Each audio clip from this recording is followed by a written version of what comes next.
Hi. So this summer, my friend and I biked across Europe. And halfway through the trip, my body kind of wanted to give out from the physical, the mental, the psychological. And as a member of Workaway, I was looking for a place to kind of do a reset and get the strength to continue on the voyage. And we stumbled across Sabine and Yvon in Slovakia at their retreat center called Natural Slovakia. And we worked on renovating an old wall in one of their cabins that they rent out to people. They host retreats, silent retreats, where you can kind of get back to the ways of life, connected to nature, with animals, with calm energy, in the forest, in the green, down in the valleys, by the mountains. And it was everything one could have asked for. They were both such wonderful women.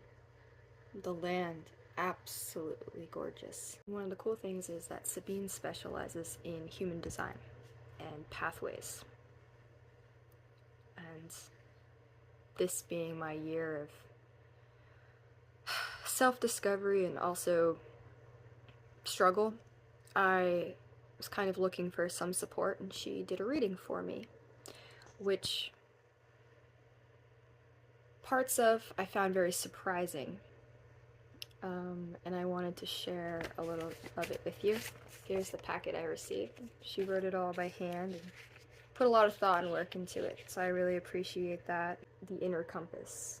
I personally didn't know a whole lot about it beforehand, but there's the north, the west, the east, and the south, and they're all aligned with different attributes. My moon Libra in the 11th house. It reveals a natural desire for harmony, meaningful friendships, and a sense of belonging. And I think that is truly what motivated me to see more of the world. And I am always seeking some sort of sense of belonging and hoping to start my own community at some point where everyone kind of works together to build a lifestyle that works for all. And another line that really stuck out. Throughout life, you may experience periods of profound personal transformation that challenge you to redefine who you are and how you present yourself to the world. Wow. Yes. And funny enough, I was waiting for a grand epiphany on this trip, and it never really came. I think it was just about exploring and seeing the world and taking that for what it was. Funny enough, I'm at home now and back in America. And I was going on a little joy bike ride. And the one time I didn't have a helmet. I fell off, hit my head twice, scraped up my elbow and ribs, and I also had a nail go through my foot.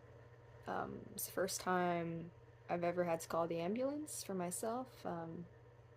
On crutches, I'm still on medication, I can't really walk, it's been a few days.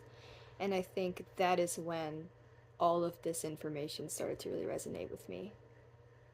Sabine talks about my underdefined sacral center, and it says, "You are not designed to operate at full speed all the time, and part of your wisdom lies in recognizing when enough is enough."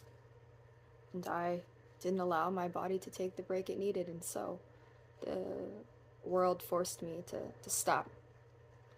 And it wasn't under the best circumstances, but you need to know your limits. You need to know that success isn't defined by how much you accomplish every day. Sometimes it's taking a step back and just being. And that is something that has been very hard for me, and in some ways now it's very profound, and it's almost as if the lesson showed up after the major life event, which there is some logic to that. It's funny, because in human design, I am categorized as a projector, so I guide, I help people find their way. But not in the sense that I thought. I had always believed that maybe I was meant to motivator, get people excited and passionate. And back in my childhood bedroom, I was going through some papers in a drawer, and I found this poem that I wrote as a child. And it was about exactly that, comparing myself to a projector without knowing anything about human design, so I thought I would share that with you guys today. It's our hour. I used to sit back and judge, compare myself to all the others, unproductive and destructive, placing each person into a category, stereotype. What type was I? Searching for a spot, my spot. But in the end, I found no group, instead, an inanimate object, a broken projector. Covered in a bed of dust and decay, forgotten. We shared a common ground, the inability to zoom in. Like it, I could not focus. Blurred and hazy, the world drives me crazy. But what's the problem? No missing pieces. I am screwed. Maybe just the light needs replacing. Can anybody hear me? Wipe the dust and change the bulb, sharpen the image, clarity let me through. If I could see clearly, if you'd give me light, a distorted picture of what life could be, fix the projector, envision the vision of sharp clarity. Fix me, mind. After reading that, I realized there's still a lot I need to learn. And Sabine said it best. Life is about searching. And if you're searching too, you should come join the silent retreat that she offers. A place where you can be free, be still, and really take in the world around you.